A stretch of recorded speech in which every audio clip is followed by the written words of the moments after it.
జగన్మోహన్ రెడ్డి గారు దళితులకి లోన్లు ఆపేశాడు.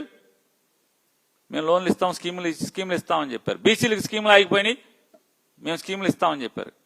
ఈ 2 ఏళ్లలో ఏ దళితుడికి ఏ స్కీమ్ ఇచ్చావు, ఏ వెనుకబడిన కులాల వాళ్ళకి ఏ స్కీమ్ ఇచ్చావు, ఏ లోన్ ఇప్పించావు, ఏ గిరిజనుడికి ఏ లోన్ ఇప్పించావు, ఎవరికి ఇప్పించావన్నా? అందరినీ వాడుకోవటం తప్పితే మళ్ళీ కులాలను రెచ్చగొట్టడం. ఇవాళ ప్రశ్న అనేటువంటి ఒక యూట్యూబర్ రావణ్ గారిని తీసుకుందాం, సంఘటన తీసుకుందాం. ఏంటి మీరు చేస్తున్నది?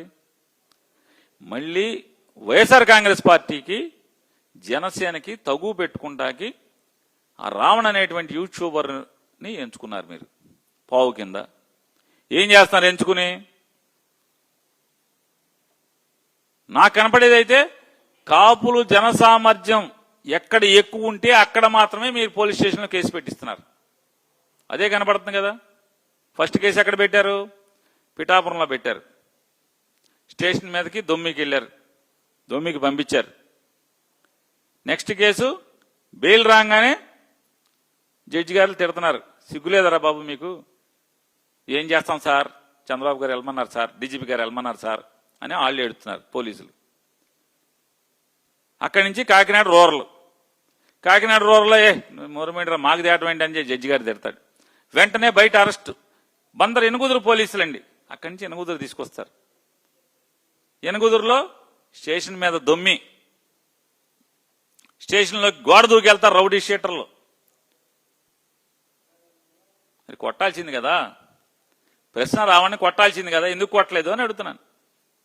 బయట అరుగు మీద కూర్చున్నాడుగా చెక్కబల్ల మీద రావణం, చిద్విలాసంగా నవ్వుతా కూర్చున్నాడు కదా. మరి అంత పోటుగాళ్ళు గోడ దూకెళ్ళిన రౌడీలు రావణ్ ఎందుకు కొట్టలేదు అంటున్నాను. అంటే మీ డ్రామా అక్కడి వరకే. వైఎస్ఆర్ కాంగ్రెస్ పార్టీ నిజంగా బందర్ సంఘటన చెప్తానండి. పవన్ కళ్యాణ్ ఎంత నిజంగా ఆయన అపరిచితుల్లోనేమో అది డిజార్డర్, అది సైకలాజికల్ డిజార్డర్. కానీ ఇతను మోటివేటెడ్ డిజార్డర్ ఇది, మల్టీ స్ప్లిట్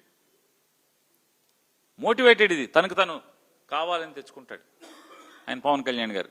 ఎందుకు కావాలని తెచ్చుకుంటున్నారంటే నేను చెప్తున్నానంటే, మొన్న ఎప్పుడైతే మొన్న రావణ్ గారిని 2వ కేసు పెట్టారో, మొన్న పొద్దున పవన్ కళ్యాణ్ గారి ఆఫీసులో అన్ని వ్యవహారాలు,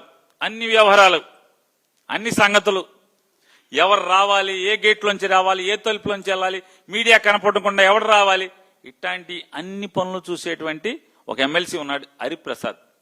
ఆయన బందర్లో మొన్న నిన్న ఏం పని బందర్లో? మొన్నొచ్చావు ఆర్కేఎంఎస్ పైన షెడ్ కింద మీటింగ్ పెట్టావు, అందరిని పిలుచుకున్నావు. ఏంటంటే పని, ఎవరికి ఏం పదవులు కావాలి, ఎవరికి నామినేటెడ్ కావాలి, ఎవరికి కౌన్సిల్ టికెట్ కావాలి, ఎవరికి ఎమ్మెల్సీ టికెట్ కావాలి, ఎవరికి జిల్లా పరిషత్ చైర్మన్ కావాలి, ఎవరికి ఎంపీపీ కావాలి, ఎవరికి జెడ్పీటీసీ కావాలి, మీరందరూ అప్లికేషన్లు పట్టరండి అని జిల్లా మొత్తం అక్కడికి పోగేస్తామంట.